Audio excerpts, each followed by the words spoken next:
내년쯤은 본격적으로 모든 거 회복해야 되지 않나 생각됩니다.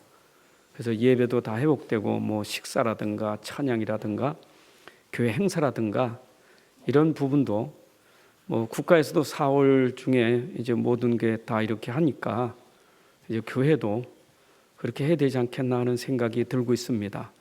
기도하고 있는데 여러분들도 기도하셔서 우리가 그동안 침체됐던 이제 신앙이 좀 잘 회복될 수 있는 그런 기회가 됐으면 합니다. 그러나 다 하나님의 은혜로 우리가 사는 거 아닙니까? 하나님의 은혜 아니면 여기까지 올 수가 없습니다.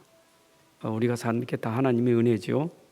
외국에서 어떤 분이 코로나로 산소 치료를 받았는데 치료받고 나니까 그 명세서 나오지 않습니까? 근데 보니까 산소 치료비가 540만 원 나온 거예요. 붙들고 이분이 깜짝 놀라면서 울은 거예요. 그랬더니 아니 돈이 많아서 웁니까? 아닙니다. 제가 돈을 낼 수 있는 충분한 돈이 있습니다. 근데 제가 감사해서 눈물을 흘립니다. 저는 크리스찬인데 제가 얼마 동안 이 산소를 받았다는 거에 540만 원이면 내가 평생 받은 하나님의 그 공급한 산소에 대해서는 감사하지 못해서 제가 지금 감사해서 눈물을 흘린 겁니다. 그런 얘기를 했다는 거예요. 여러분 우리가 진짜 생각해보면 감사할 일이 얼마나 많습니까? 오늘 이 자리에 앉은 것도 감사하잖아요. 예배 드린 게 감사하잖아요.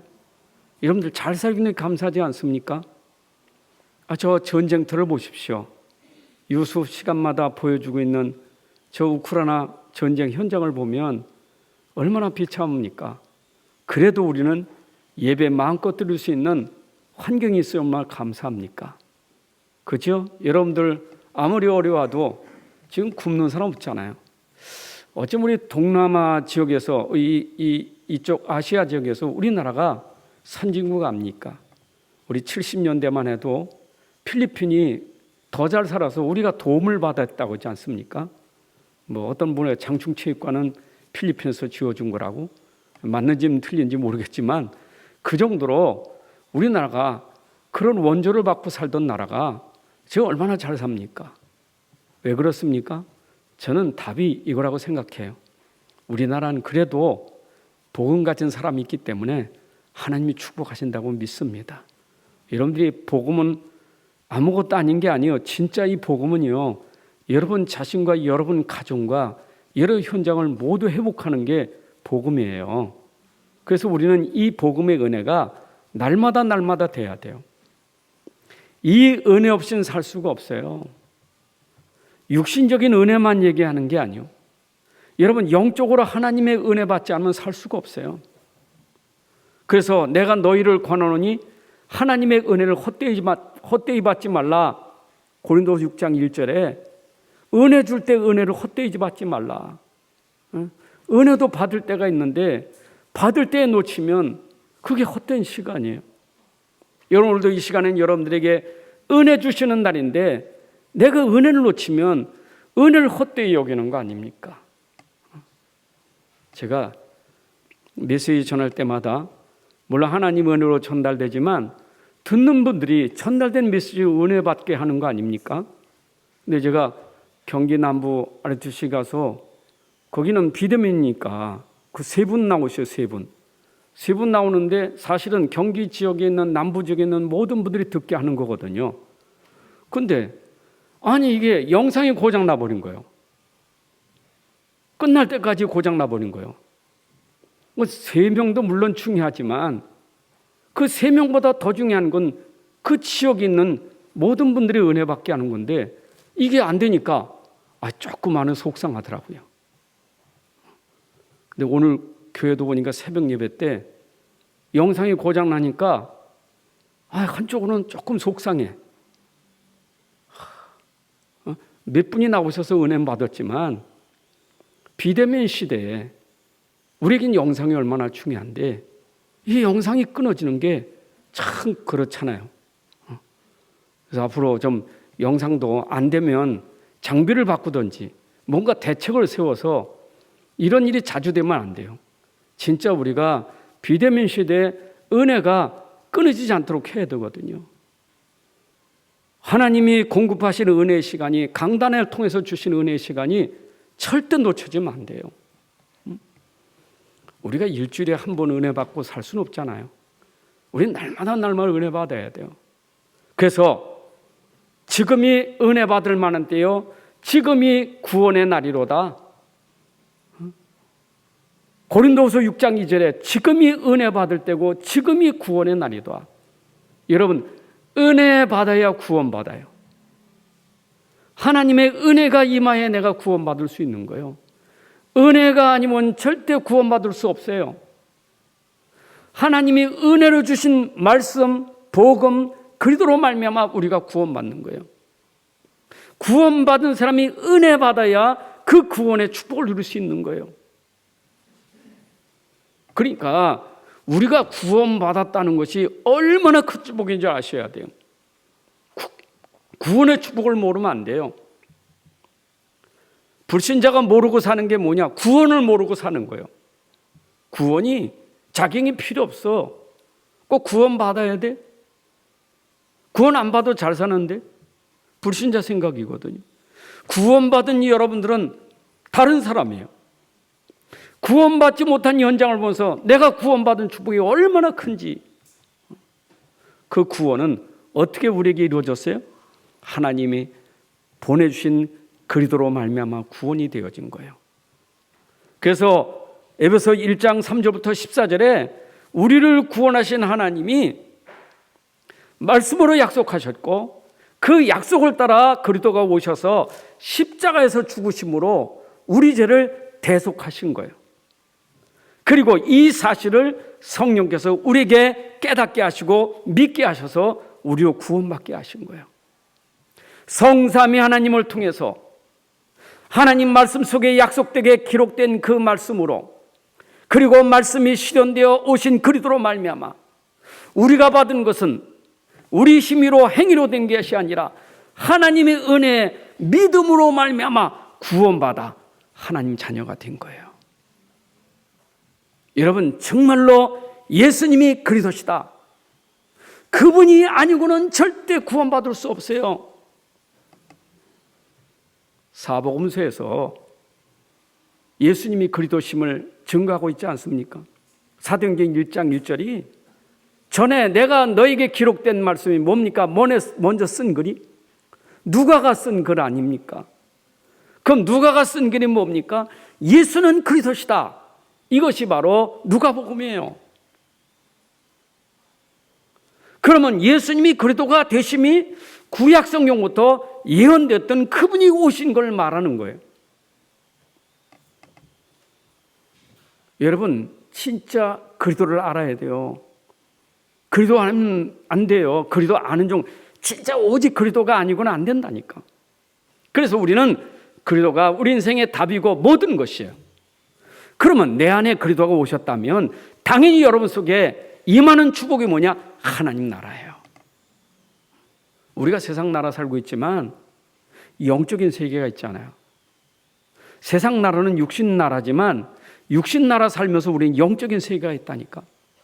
모든 사람은 보이지 않게 지금도 영적인 세계에서 하나님 나라와 사단의 백성이 있단 말이에요. 근데 여러분들은 그리스도로 말미암아 사단의 나라에서 우리를 건져내어 하나님 나라 백성이 되게 하셨다고요. 그러니까 당연히 우리는 하나님 나라 누려야 돼요. 그 하나님 나라 누리는 비밀이 뭐냐? 그게 바로 기도예요. 그래서 우리는 그리스도를 통해서 계속 누리면 하나님 나라가 임하게 돼 있어요. 사도행전 1장 3절에 예수님은 부활하셔서 자신이 그리스도심을 말씀하셨고, 그리고 하나님 나라 일을 40일 동안 제자들에게 증거한 현장이 감람산이에요. 40일 집중했다니까. 죽으시고 부활하신 그리스도가 직접 40일을 집중 훈련시키신 거예요. 그랬더니 하나님 나라가 임하더라 이 말이에요. 여러분 속에 그리스도가 집중될 때 하나님 나라가 임하게 돼 있어요. 하나님 나라는 어떻게 임합니까? 내 안에 그리스도가 그리스도로 집중될 때 하나님 나라가 임하게 돼 있어요. 왜 걱정 많습니까? 왜 염려가 많습니까? 왜 불안합니까? 그리도는 맞는데 그리도가 내 안에 집중이 안 되니까, 그리도가 그리도로 내 안에 누려지지 않으니까, 그러니까 걱정 염려가 많은 거예요. 여러분들이 걱정해서 될 일이 아니에요. 염려해서 될 일이 아니에요. 우리 자꾸 뭔가 걱정하고 염려하면 되는 줄 알아. 도리어 걱정하고 염려하면요, 사단의 통로로 도리어 그 염려 걱정이 여러분들을 도리어 어렵게 만들어 버려요. 그래서 성경은 걱정하지 마, 염려하지 마, 나를 믿어. 그래서 정말로 내 안에 계신 그리스도를 정말 믿는다면 여러분들에게 하나님 나라가 임할 줄로 믿습니다. 제가 금요일에도 증거했지 않습니까? 물론 늘 복음의 흐름 속에 있는 사람은 알아야 되지만, 여러분들은 어마어마한 가치의 복음을 가지고 있는데, 어마어마한 비밀을 가지고 있는데, 비밀은 싹 놓쳐버리고 눈에 보이는 현실에 쏘가가지고 그것 때문에 걱정하고 염려하고 사는 어리석은 인생 돼서는 안 돼요. 현실은 맞아요. 걱정하고 염려하는 것은 불신자가 볼 때는 당연한 거예요. 그러나 사실로 오면 틀린 거예요. 여러분들은 걱정할 사람이 아니에요. 하나님 나라 누려야 되지. 그 비밀이 뭡니까? 그리스도예요. 오늘 에베소 1장 15절부터 23절까지 기도의 비밀을 우리에게 가르쳐 줬어요. 어떻게 내가 기도의 비밀을 누리냐? 내 안에 계신 그리스도를 제대로 알아야 돼요. 그거에 대해서 나 영적인 눈이 열려져야 돼요. 그 부분에 대해서 내가 계시의 영 성령이 아니고는 깨달아줄 수가 없어요. 내 안에 오신 그리스도도 알아야 돼요. 알아야 돼. 하나님을 안다는 것은 내 안에 그리스도를 아는 거예요. 그 비밀을 알아야 돼. 기도는 뭡니까? 내와 함께 하시는 하나님을 내가 아는 거예요. 누리는 거예요. 나와 함께 하신 그리스도를 내가 깨닫는 거예요. 누리는 거예요. 그게 기도예요. 당연히 하나님 나라가 임하게 돼 있죠. 자, 하나님 나라가 임한 사람, 그 다음엔 뭐가 보여요? 그 다음에는 현장이 보이는 거예요. 여러분, 우리가 현장을 보면 지금도 한 가지 복음 없어서, 빛이 없어서 어둠 속에 있잖아요. 여러분, 천국과 지옥은, 천국 모르는 사람은 지옥이 지옥인 줄 몰라. 지금 세상 사는 것이 지옥 같은 세상인 걸 못 느낀다니까. 고통을 고통으로 몰라요. 근데 천국을 아는 사람은 알아요. 지옥이 뭔지, 고통이 뭔지 알게 돼 있어요. 우리가 진짜 복음 알고 복음 누리는 사람은 현장을 보면 보여요. 한 가지 복음이 없구나. 저 사람들이 그리스도가 없구나. 이게 보여져요. 그래서 구원받은 사람은 현장에 내가 누리고 있는 복음을 증거하는 것이 우리의 삶이에요. 여러분, 증거한다는 말은 증거가 있는 거 아니겠어요? 증거 없는데 어떻게 증인될 수 있겠어요? 하나님이 여러분을 부르신 것은 여러분이 현장에 증인을 세우기 위해서 우리를 부르신 거예요. 우리를 부르신 이유, 사도행전 1장 8절에 오직 성령이 너희에게 임하시면 너희가 권능받고 땅끝까지 증인이 되리라. 땅끝까지 증인 되리라. 땅끝까지 내가 증거를 주겠다. 그 증거가 뭐예요? 바로 여러분들은 현장 속에 내 인생의 답이요, 내 모든 것 때는 그리스도가 증거예요. 이거를 여러분들이 말할 수 있는 증이다 이 말이에요. 그래서 우린 평생 동안 어떻게 살아야 되느냐? 현장에서 하나님 주신 증거를 가지고 증인의 삶을 사는 거예요. 증인 되시기 바랍니다. 여러분 자신 혼자도, 나 혼자도 스스로 누릴 수 있는 것은 내 안에 그리스도가 증거되면요, 상관없이 내 혼자도 누릴 수 있는 거예요. 그 누리는 비밀이 뭐냐? 내 안에 증거가 있으니까. 그러나 나와 함께하는 다른 사람에게도 내가 증인될 수 있는 거예요. 내가 누리는 그리스도를 그들에게 말하는 증인이 되는 거예요. 그래서 오늘 2장 1절부터 10절의 말씀 뭐냐? 우리 현장이 지금도 복음 한 가지 없어서 어둠 속에 지금도 이 흑암 속에 잡혀 있는 거예요. 복음 없어서 그래요. 그리도 몰라서, 빛을 몰라서. 우리도 그랬잖아요. 에베소 5장 8절 보니까 너희가 전에는 어둠이더니 이제는 주 안에서 빛이라. 빛의 자녀들처럼 행하라. 우리도 그랬어요. 내가 복음 모를 때는 어둠이더니 어둠 속에 살았다니까. 여러분들이 현장 가서 볼 거를 제대로 봐야 되지, 볼 거 모르면 현장을 모르는 거예요. 현장을 알아야 돼요. 현장을 어떻게 합니까? 빛이 있어야 알아요. 그리도가 있어야 알아요. 근데 우리는 이 영적인 걸 모르니까 밖에 나가서 뭐만 보입니까? 육신적인 것만 보지. 화려한 것만 보이지. 예수님 그랬어요. 누가복음 7장 24절 25절에 요한이 보낸 자가 떠난 후에 예수께서 무리에게 요한에 대하여 말씀하시되 너희가 무엇을 보려고 광야에 나갔더냐? 바람에 흔들리는 갈대냐? 그럼 너희가 무엇을 보려고 나갔더냐? 부드러운 입은 사람이냐? 보라, 화려한 옷을 입고 사치에 지는 자는 왕궁에 있느니라. 세상을 보세요. 화려하지 않습니까? 그것 보려고 우리가 세상에 나갔느냐? 부드러운 옷을 입은 사람을 보려고 나갔느냐? 여러분, 세상을 잘 보셔야 돼요. 화려한 것, 사치한 것, 부드러운 것, 그게 아니에요. 네가 진짜 봐야 될 걸 봐야 돼요. 현장에는 한 가지가 없다니까. 화려한 옷을 입었지만 복음이 없어요. 세상 다 좋은 거 많이 있어요. 그러나 한 가지가 없어요. 그거를 모르는 것을 우리가 영적 문제라고 하는 거예요. 여러분, 세상의 문제는, 진짜 문제는 뭐냐? 영적인 사실을 모르고 있는 게 진짜 문제예요. 그래서 인생의 모든 문제가 시작되는 원점이 뭐냐? 시작이 뭐냐? 그것이 하나님 말씀 떠난 것이 문제예요. 하나님 모르는 게 문제예요.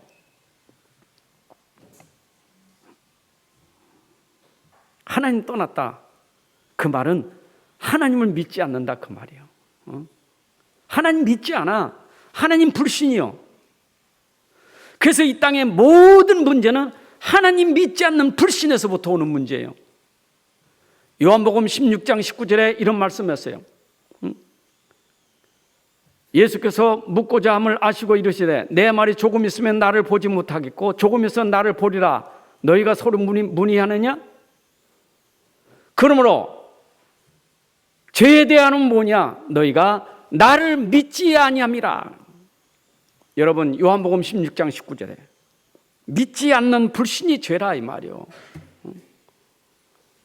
근데 사람들은 지금 자기 죄가 자범죄만 생각하지 믿지 않는 죄를 모른다고요.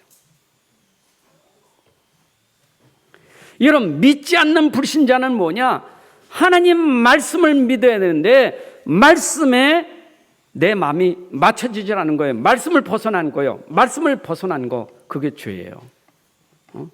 에덴 동산에 왜 아담과 하와가 쫓겨났습니까? 말씀을 벗어났단 말이에요. 하나님 말씀이 먹지 말라, 먹으면 정령 죽으리라 하는 말씀에 내가 맞춰져야 되는데 말씀을 벗어났단 말이에요. 그게 죄예요. 이 땅에 있는 모든 사람들이 다 죄 가운데 있다는 말은 하나님 말씀과 안 맞아서 그런 거예요. 말씀하고 안 맞으면 문제 오는 거예요. 여러분들에게 영적 문제는 다른 게 없어요. 말씀하고 안 맞는 게 영적 문제예요. 정말 내 인생이 하나님 말씀과 맞느냐? 이게 근본이라니까. 그래서 아담이 말씀과 안 맞아서 불신함으로 문제가 다 왔잖아요. 근데 한 사람 아담이 범죄한 그 연고로 모든 사람이 다 죄 가운데 빠지게 된 거예요. 그래서 아담 안에서 우리는 영적 문제를 다 대물림 받은 사람이에요. 로마서 5장 12절에 한 사람으로 말미암아 죄가 세상에 들어오고 죄로 말미암아 사망이 들어왔나니 이와 같이 모든 사람이 죄를 지었으므로 사망이 모든 사람에게 이르렀느니라. 한 사람 아담으로 말미암아 죄가 들어왔다. 그 말은 내 죄와 상관없이 아담이 범죄한 그 죄가 내게 있다 이 말이에요. 그걸 원죄라는 거예요. 그 정도가 아니잖아요. 하나님 모르고 원죄 가운데 있으면 결국 죄를 질 수밖에 없어. 누가? 모든 사람이 죄를 짓는데 우리 조상도 하나님 말씀을 모르고 불신 가운데서 행한 일이 뭡니까? 우상 숭배하는 거예요. 그 죄로 말미암아 우리가 또 저주를 받아. 그게 출애굽기 20장 5절이에요. 그것들에게 절하지 말며 그것들을 섬기지 말라. 뭐예요? 우상이거든요. 네 하나님 여호와는 질투하는 하나님인즉 나를 미워하는 자의 죄를 갚되 아버지로부터 아들에게로 3, 4대까지 이르게 하거니와. 아버지가 우상 숭배했는데 그 죄가 3, 4대까지 후손에게 대물림됐더라 이 말이에요. 그러니까 내가 짓는 자범죄 이전에 원죄와 우리 조상이 지은 죄 때문에 우리는 저주와 재앙 가운데 빠지게 된 거예요. 여러분들 아셔야 돼요. 근데 사람들이 모르는 게 뭡니까? 내가 죄가 많아서. 내가 죄가 많아서. 내가 죄가 많은 게 아니고 나는 죄를 질 수밖에 없는 존재예요. 그런데 이미 나는 원죄를 가지고 있단 말이에요. 이미 조상의 죄를 가지고 있는 거예요. 못 빠져나와서 그래요. 여기서 못 빠져나왔다 이 말이에요. 우리가 가지고 있는 이 원죄 문제, 조상의 죄 문제, 이건 못 빠져나왔어요. 그러니까 죄인이요. 그게 영적 문제예요. 그러니까 죄로 인해서 오는 것은 결국 재앙과 저주밖에 없는 거예요. 그렇잖아요. 예수님 산상보훈설교하면서 하신 말씀 아닙니까? 마태복음 7장 18절에 좋은 나무가 나쁜 열매를 맺을 수 없고 못된 나무가 아름다운 열매를 맺을 수 없나니. 나무마다 그 열매를 맺잖아요. 열매를 보아 그 나무를 알잖아요. 왜 죄를 짓습니까? 죄를 지을 수밖에 없는 죄인이기 때문에 죄를 짓는 거예요. 죄를 지어서 죄인 된 게 아니고 죄인 되어서 죄를 짓는 거예요. 근본적으로 우리가 죄에서 빠져나오지 못하면 죄 속에 빠지게 되는데 원죄, 자범죄, 조상의 죄, 자범죄까지 이 죄가 우리를 계속 어디로 가요? 저주 가운데로 가게 되는 거예요. 여러분, 결국 우리는 죄와 저주 속에 재앙 속에 살다가 심판받잖아요. 그리고 우리에게는 영원한 형벌이 있잖아요. 그래서 요한복음 8장 24절에 너희가 죄 가운데서 죽으리라. 너희가 만일 내가 그인 줄 믿지 않으면 너희가 죄 가운데서 죽으리라. 여러분, 죄 가운데서 죽는 것은 저주예요. 죄 문제 해결하고 죽어야지 죄 가운데 죽는 것은 멸망이에요. 그렇잖아요. 자, 우리가 이 땅 떠나는 날 죄 문제 해결하고 죽는 것은 복의 의인의 죽음이에요. 그게 요한계시록 14장 13절의 말씀 아닌 거 아닙니까? 복음 안에서 그리스도 안에서 죽는 자들은 복이 있다고. 죄 문제 해결하고 죽는 사람은 복이 있는 거예요. 죄 문제 해결하지 못하고 죽는 사람은 죄 가운데서 죽으리라. 이 말은 그 죄로 심판받고 형벌을 받을 것이니라. 지금도 세상 사람들은요, 이건 모르고 자기가 죄 가운데 있는 걸 모르고 아는 건 자범죄만 알고 있지.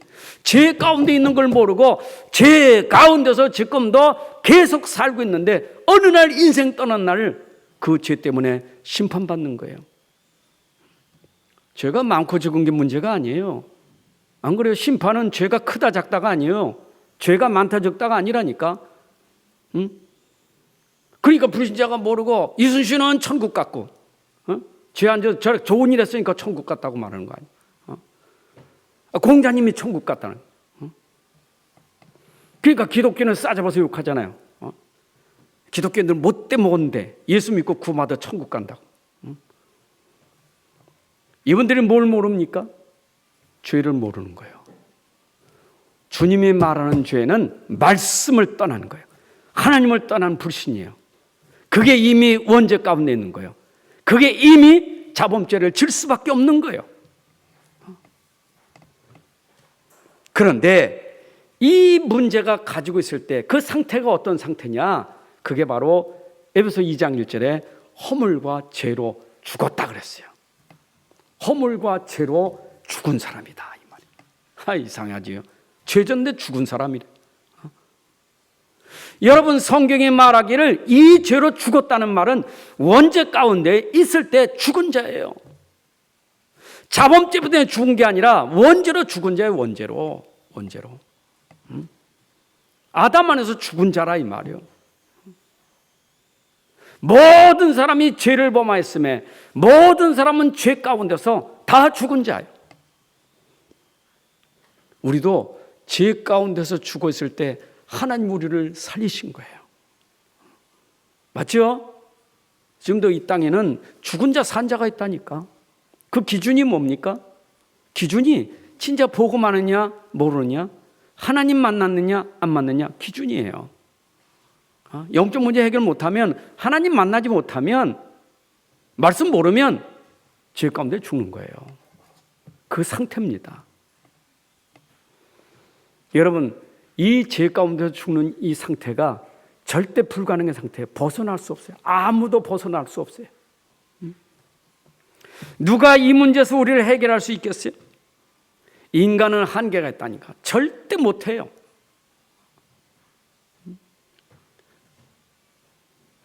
셀이 마태가 했죠. 멀리 서서 눈을 들어 하늘 쳐다보면서 가슴을 치면서 하나님이여 나를 불쌍히 여기소서. 나는 죄인이로소이다. 나는 죄인으로소이다. 불쌍히 여기소서. 누가 나를 이 죄 문제에서 해결할 수 있겠습니까? 예수님이 이 땅에 오신 것, 의인을 부르는 게 아니라 그랬어요. 마태복음 9장 13절에 내가 온 것은 의인을 부르는 게 아니라 죄인을 부르러 왔다. 아무도 빠져나올 수 없는 이 죄 문제, 이거 해결하려고 예수님이 오셨다. 여러분, 이 땅에 훌륭한 종교 많고 훌륭한 사람 많이 있지만 절대 그걸로 죄 문제 해결되는 게 아니에요. 그렇다면 예수님 오실 이유가 없지. 예수님이 오신 이유는 아무도 해결할 수 없는 것, 아무도 빠져나올 수 없는 거기에 하나님이 우리를 건져주시려고 예수님이 오신 거예요. 절대 불가능의 문제, 이거는 불치병이에요. 요한복음 5장에 보게 되면 베데스다 목가에 병든 자, 38년 병든 자 있잖아요. 불치병자거든요. 누워가지고 연못을 움직일 때 들어가야 되는데 천사가 와서 동할 때 들어가면 낫는다는 그 속설이, 그 신비가 있어서 들어가려고 기도했는데 예수님이 오셔가지고 자리를 들고 일어나라는 거예요. 연못에 안 들어가도 예수님이 자리를 들고 일어나, 벌떡 일어났다니까. 그런데 치료하시고 하신 말씀이 네가 더 심한 것이 생기지 않도록 다시는 죄를 범하지 마라. 그 말은 뭐예요? 죄 문제 때문에 38년이란 불치병에 걸렸던 자예요. 불치병이 문제가 아니요, 죄로 인해서 온 불치병이었다 이 말이에요. 그러니까 예수님이 치유하신 것은 육신만 치유한 게 아니라 그의 근본 죄를 사해 주셨다 이 말이에요. 여러분, 인생에 지금도 죄 문제 모르면 자꾸 뭔가 내가 가지고 있는 불치 문제만 해결하려고 애를 쓰는 거거든요. 됩니까? 안 되잖아요. 그게 우한질고 아닙니까? 안 되잖아요. 점점점 안 되잖아요. 누가 여기서 해결할 수 있겠어요? 마치 사냥꾼의 올매에 걸려있는 새같이 말이에요. 올매에 걸렸다니까. 시편 124:7편에 사냥꾼의 올무에서 벗어난 새같이, 누가 이 올무에서 나를 벗어나게 만들 수 있겠는가? 누가 풀어줘야 돼. 누가 빼줘야 돼요. 스스로는 나올 수가 없어. 스스로 할 수 있다는 게 바로 종교 아닙니까? 그게 자력 종교요. 내가 힘쓰고 내가 애쓰면 벗어날 수 있다는 것. 그러나 우리는 절대 자력종교 아니, 하나님이 우리를 구원해 주셔야 되지. 예수님이 오셔서 우리를 풀어주셔야 되지. 그게 은혜의 복음이에요. 우린 종교가 아니에요. 우리를 올무와 함정에 틀어서 누가 벗어낼 수 있겠느냐? 이거 복음이 안 돼요. 자, 보세요. 지금도 실제적으로 우리 불신자들이나 우리 성도도 모르면 지금 묶인 게 있다니까. 묶인 게 있어요. 못 빠져나와. 그게 뭡니까? 나예요, 나. 이거 못 빠져나와요. 진짜 이거 강한 힘이요. 나 중심 못 벗어나요. 아는데 안 돼. 물질 중심 아는데 안 돼. 그냥 오로지 나, 오로지 돈 잡혔어. 올무, 함정, 틀이요. 못 빠져나와요. 이게 빠져나와야 되는데. 그게 다 성공이라는 데 집착돼 있잖아요. 성공해야지, 성공해야지. 못 빠져나와요. 여러분, 고통은요, 외적인 환경 때문에 고통당하는 게 아니에요. 고통은 내가 돈이 없어서 성공을 못해서 고통당하는 게 아니에요. 나 때문에 고통당하는 거지. 내가 집착하는 돈 때문에 고통당하는 거예요. 내가 집착하는 성공 때문에 고통당하는 거예요. 그거 해결돼야 돼. 그거 누가 해결할 수 있겠어요? 여러분, 나를 벗어날 수 있는 힘이 뭐겠어요? 내가 돈에서 벗어날 수 있는 힘이 뭐겠어요? 그렇게 중요합니까? 나보다 돈이 이렇게 중요합니까? 아이, 못된 것들. 요새 보니까 못돼요. 어쩌면 그렇게 그 내연 남자하고 말이야, 본래 남편을 죽여가지고 보험금 타먹으려고 그 수작을 썼잖아요. 아니, 보고할 뭘 먹였는데 안 죽는 거야. 야, 왜 안 죽느냐? 둘이 타협했다니까. 그럼 일부러 죽이려고 끌고 다녔어. 그래가지고 괜히 뭡니까? 깊은 데 가서 밀어놓기도 뒤집고 막 그랬다니까. 그래가지고 또 속여가지고 저 낭떠러서 한번 뛰어내려보라고. 뛰니까 뭐 수영도 못하는 사람이 호적되니까 살려주지 않은 거예요. 그 보험금 타먹으려고. 여러분, 돈에 집착하면 인생이 그렇게 되는 거예요. 사람들이요, 몰라요. 자기가 지금 걸려있는 나, 돈, 성공 몰라요. 그걸 무지해요. 못 깨달아요. 복음 가지고도 복음의 가치를 모르면 복음보다 더 중요한 게 뭐가 있겠어요? 우린 최고의 복음인데, 최고의 가치의 복음인데 그게 안 되니까 그보다 내가 더 중요하고, 그것 때문에 돈이 중요하고, 그것 때문에 성공이 중요하니까 고통당하는 거예요. 누가 해결할 수 있겠어요? 그게 우리의 현장의 영적 문제라니까. 우리가 가지고 있는 영적 문제예요. 왜요? 안 믿어서. 믿는 사람은 불신앙해서. 그렇잖아요. 없어서 문제고, 가졌는데 불신앙하니까 문제지. 그래서 신자들은 불신앙 때문에 불신자 상태가 되는 거예요. 그게 영적 문제예요. 근본은 불신앙이라니까. 불신자는 불신이지만 신자는 불신앙이 문제예요. 안 믿어. 진짜 안 믿어. 내 안에 복음이 있는데. 그러니까 당연히 오는 문화가 있다고요.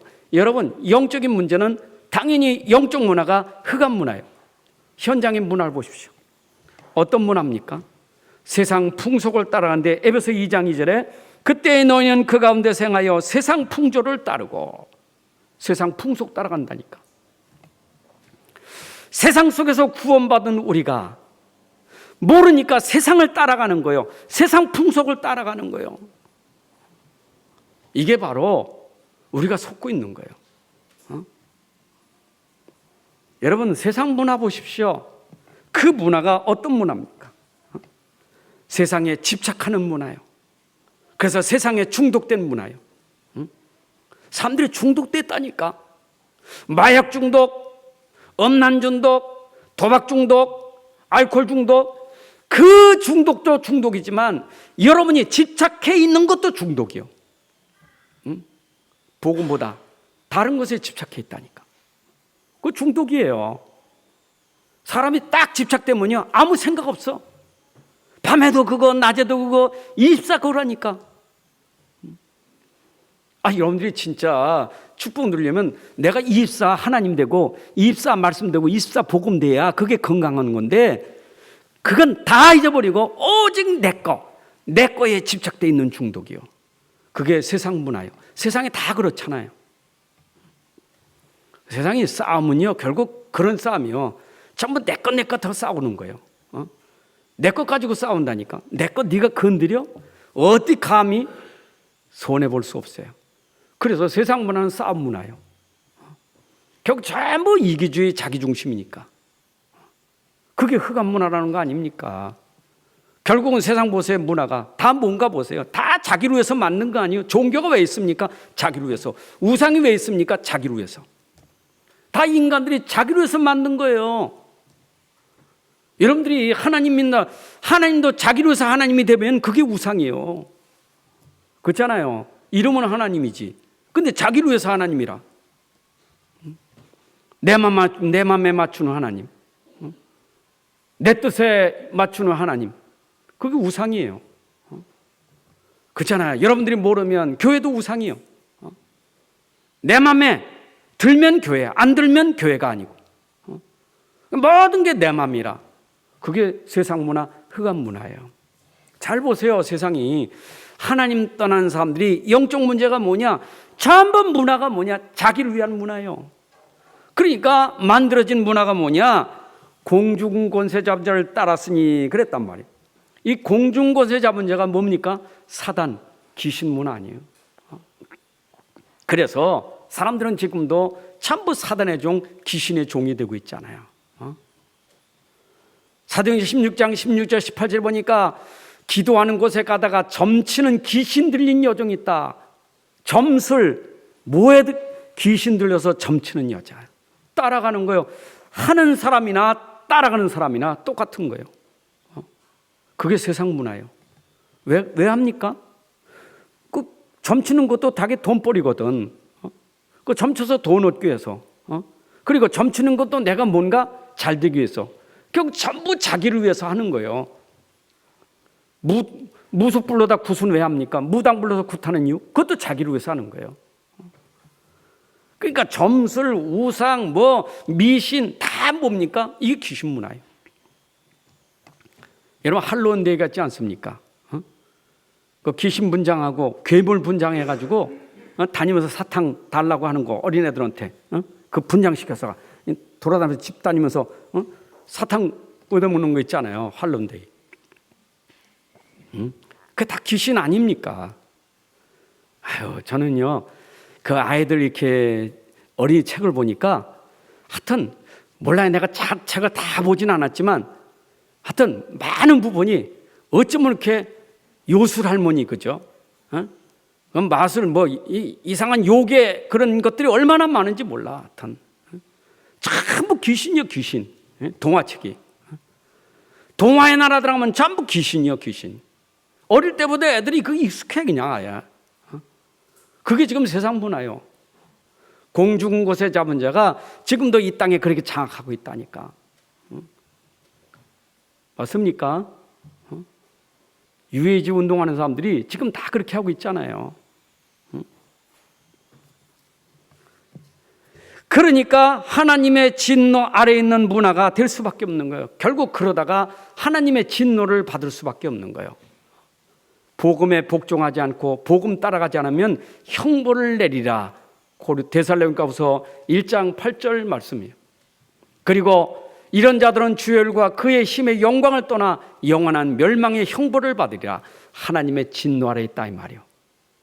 결국 하나님 떠나서 우상 숭배하고 세상 풍속 따라가고 공중곳에 따라가면 하나님의 형벌받을 진노가 임한다 그 말이에요. 하나님의 진노. 여러분 하나님의 진노 아시지요? 노아 시대도 보십시오. 그 하나님의 진노 아닙니까? 왜 하나님의 진노가 임했습니까? 창세기 6장 2절 보니까 뭐라 했어요? 하나님의 아들들이 사람의 딸들의 아름다움을 보고 자기들이 좋아하는 모든 여자를 아내로 삼았더라. 자기들이 좋아하는. 그게 타락이에요. 하나님의 진노가 임했다 이 말이에요. 사사기 21장 25절 보니까 그때 이스라엘 왕이 없었으므로 사람이 각기 자기의 소견에 옳은 대로 행하더라. 자기 소견에 옳은 대로. 그게 사사시대예요. 여러분, 사사시대에 14명의 사사를 세웠잖아요. 근데 왜 그랬습니까? 전쟁이 계속 터지는 거예요. 전쟁은 재앙이에요. 그게 하나님의 진노예요. 그렇잖아요. 여러분, 전쟁으로 계속 죽어가는 게 다 하나님의 진노입니다. 전쟁은 하나님 손에 있어요. 그렇잖아요. 하나님 손에 있다니까. 강대국도 하나님 손에 있어요. 왜 포로로 끌려갔습니까? 왜 노예로 끌려갔습니까? 그게 하나님의 진노예요. 왜 그랬어요? 원인은 하나님 말씀 놓치고 세상 따라가다 그런 거예요. 우상 숭배하다 그런 거예요. 지금도 사람들이 무지해서요, 말씀 놓치고 자꾸 세상 것 따라가고 우상, 이 세상 것 따라가다가 다 망하는 거예요. 멸망이에요, 멸망. 저는요, 참 이 동성애만 있지 않습니까? 동성애. 그게 로마서 1장에 나오는 얘기인데, 이 사람들이 그 마음에 참 부끄러우니 하나님 앞 부끄러움을, 그 마음에 부끄러운 마음, 그거 없어요. 부끄러운 게 없어. 이래가지고 막 이게 영리로 쓰는 거예요. 순리가 아니라 영리로. 이래가지고 이 저주가 얼마나 큽니까? 자, 그럴 때 하나님이 우리에게 은혜를 나타내셨다. 오늘 보니까 4절 7절에 하나님이 긍휼이 풍성하신 하나님이 우리를 사랑하신 그 큰 사랑을 인하여 허물로 죽은 우리를 그리스도와 함께 살리셨고 너희는 은혜로 구원을 받은 것이라. 또 하나님 함께 일으키사 그리스도 예수 안에서 함께 하늘에 앉히시니 이는 그리스도 예수 안에서 우리에게 자비하심으로써 그 은혜의 지극히 풍성함을 오는 여러 세대에 나타내려 하심이라. 여러분, 이럴 때 하나님의 사랑이 우리에게 나타난 거예요.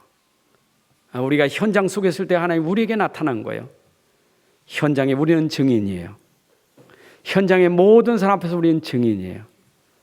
어떤 증인이에요? 하나님의 사랑을 받은 증인이에요. 여러분들이 하나님의 그 사랑이었으면 어떻게 우리가 이렇게 됐겠어요? 로마서 5장 8절에 우리가 아직 죄인 되었을 때 그리스도께서 우리를 위하여 죽으심으로 하나님께서 우리에 대한 자기의 사랑을 확증하셨느니라.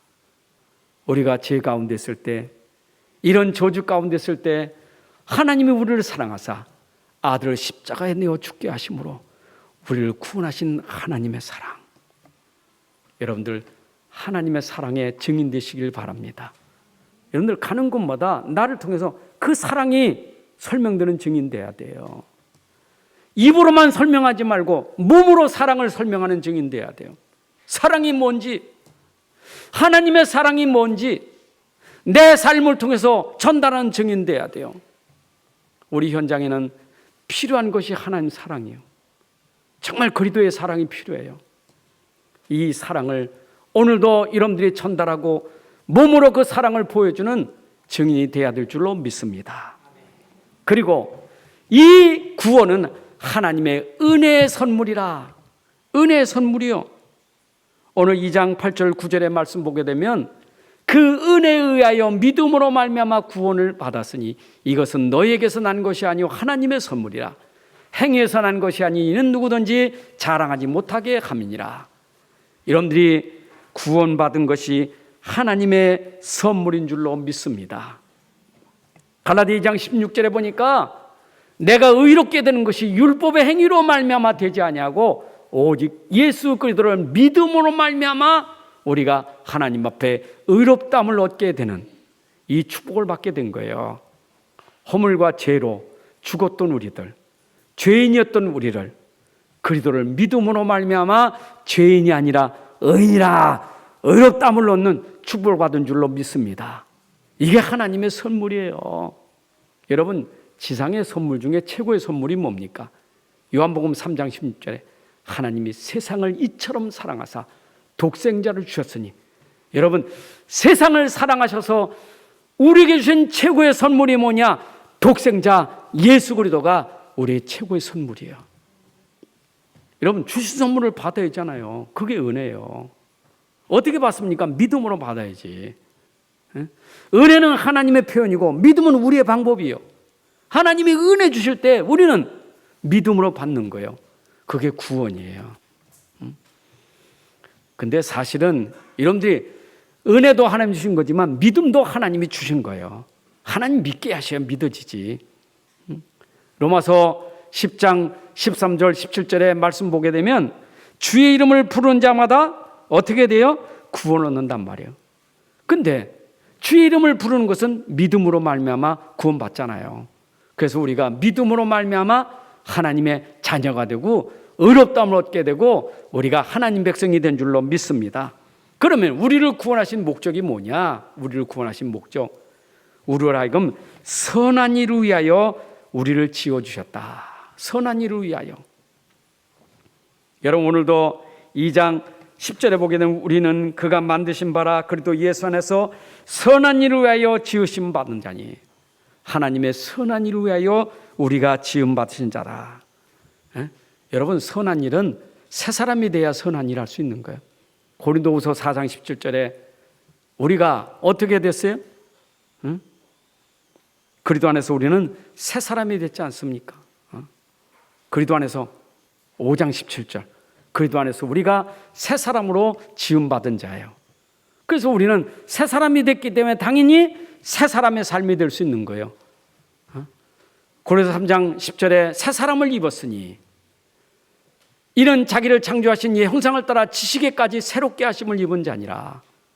그리스도 안에서 우리가 새 사람을 입었어요. 이제는 새로운 삶이 돼야 되는 거예요. 그래서 에베소 4장 22절 24절 보니까 우리가 새 사람을 입었으니 새 사람의 삶이 돼야 되는 거예요. 그게 선한 일이에요. 디모데서 5장 10절에 선한 행실의 증거가 있어 혹은 자녀를 양육하여 혹은 나그네를 대접하여 혹은 성도들의 발을 씻으며 혹은 환난 당한 자를 구제하며 혹은 모든 선한 일을 행하는 자랄 것이다. 여러분들이 진짜 선한 일을 할 수 있는 사람 돼야 돼. 바울이 마지막 운명하면서 마지막 고백이 뭡니까?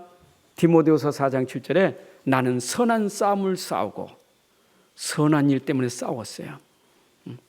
하나님의 사람, 복음의 사람은 악한 일이 아니라 선한 일을 하기 위해서 싸우셔야 돼요. 그 선은 기준이 어디 있어요? 하나님께 있어요. 선을 행하는 이 없네 하나도 없다 그랬어요. 로마서 3장 11절에 선도 우리가 행할 수 없어요. 선하신 이는 하나님밖에 없어요. 선하신 이는 내 안에 그리스도밖에 없어요. 여러분 그리스도 안에서 나오는 선한 행위가 되셔서 우리 사람 살리고 치유하시기를 바랍니다. 자, 결론을 맺는다면 우리는 절대 불가능의 영적 문제는 절대 가능의 복음밖에 없어요. 복음만이 우리를 영적 상태에서 해방시키는 유일한 길이에요. 내가 묶여있는 거기서 빠져나오는 길이 복음밖에 없어요. 천하 인간의 구원을 줄 만한 다름이 없다. 우리가 구원받을 수 있는 길은 예수 그리스도밖에 없어요. 그래서 절대 복음이라는 거예요. 다시 말씀드립니다. 여러분 인생은 구원 받아놓고 인생 얘기해야 되지 구원도 못 받은 사람 무슨 인생 얘기합니까? 그렇잖아요. 새 사람 되고 새 인생 얘기해야 되지 새 사람도 안 되고 무슨 새 삶이 됩니까? 그 말은 내가 예수 그리스도로 말미암아 구원받은 이후에 우리의 삶이 새로운 삶이 되는 거예요.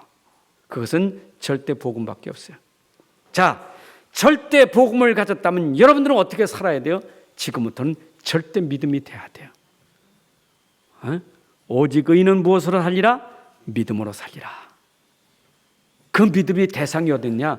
하나님이 우리의 믿음의 대상이요. 하나님 우리에게 복음 주셨는데 이 주신 복음을 절대 믿어야 돼요. 여러분들의 믿을 수 있는 최고의 가치는 내 안에 복음밖에 없어요. 믿으시라니까. 나를 믿지 말고 내 안에 복음 믿으세요. 나는 믿음의 대상이 아니에요.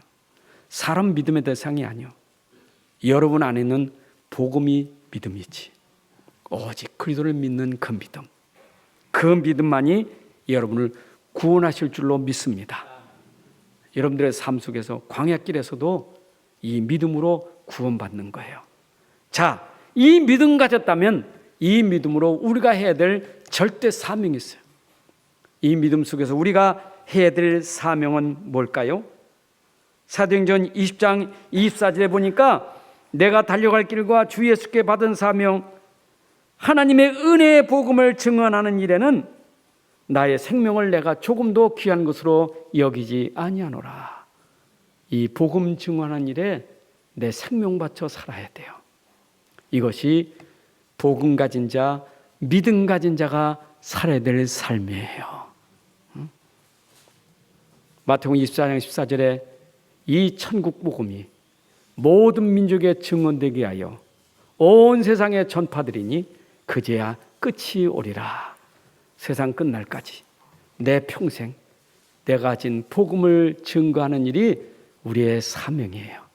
자, 그래서 저와 우리 교회는 이제는 구원받은 사람이고 믿음의 사람들이니까 우리의 사명을 가지고 뭐 해야 돼요? 전도 선교해야 돼요. 237 살리는 게 우리에게 주신 사명이고 그게 천명이에요. 그래서 여러분 현장이 곧 전도 현장이 돼야 돼. 여러분 현장이 선교 현장이 돼야 돼요. 나를 통해서 복음이 전달되는 전도 현장 돼야 돼요. 그리고 당연히 미래를 두고 렘넌트를 일으켜야 돼요. 미래 시대는 렘넌트에게 있어요. 미래 시대를 살리는 길은 렘넌트들에게 복음을 넣어줘야 돼요. 렘넌트에게 복음이 들어가서 그 복음이 그 시대를 살리는 렘넌트로 세워져야 돼요. 이러기 위해서 우리는 렘넌트 운동을 생명 걸고 해야 돼요. 저는 우리 안디옥 교회가 전도 선교하는 데 생명 걸고 우리 렘넌트 일으키는 데 생명 거는 교회가 됐으면 해요. 우리가 여기에 생명을, 우리가 할 일은 이것밖에 없어요.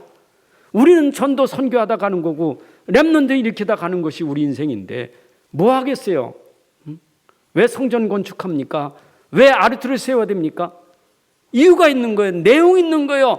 전도 선교하려고 하는 것이고 렘넌트 일으키려고 하는 것이지, 그거 아니면 건물 갖는 게 그렇게 뭐 중요합니까? 건물이 중요한 게 아니에요. 건물이 있어야 될 이유가 있는 것이지. 우리는 전도 선교 때문에, 우리 렘넌트를 일으켜야 되기 때문에 우리는 여기에 인생을 담고 우리의 삶을 드려야 되겠어요. 자, 우리는 구원받은 자입니다. 이제 구원받은 자가 이제는 현장을 살리는 전도자가 되고 현장에 꼭 필요한 그 한 사람 되시기를 주님의 이름으로 축복합니다. 하나님 아버지 감사합니다. 오늘도 우리에게 귀한 시간 주셔서 예배로 영광 돌리게 하시니 감사합니다. 예배 속에 주신 말씀이 우리 안에 언약으로 담아지게 하시고 이 언약이 우리 현장에 그대로 성취되어서 우리 현장이 복음으로 회복되는 역사가 일어나게 하여 주옵소서.